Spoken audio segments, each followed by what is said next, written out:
अभिमान असतो तेव्हा लोकांचा.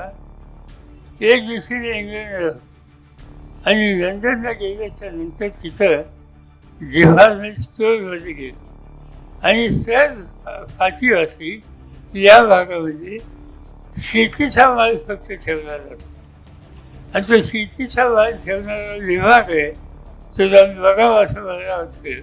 मी गेलो त्या ठिकाणी. अतिशय चांगली केळी होती आणि त्या केळीवर लेबर होतं आज आणि नाव काय घ्यायचं, जिल्हा सोलापूर. आज आपल्या इंग्लंडमध्ये फाशीवरच्या देशामध्ये इंदापूर असेल, माळशिरस असेल, पंढरपूर असेल, महाडा असेल, करमाळा असेल, या भागातल्या शेतकऱ्यांनी जी केळी पिकवली ती जगात आहे. हे आमच्या शेतकऱ्याचा बहुमान आहे आणि असं काम करणाऱ्यांना प्रोत्साहन द्यायच्याऐवजी त्या निर्यात बंद घालतात आणि हा निर्यात बंद घालण्याच्या संबंधीचा भाग आज या देशाचे प्रधानमंत्री करतात.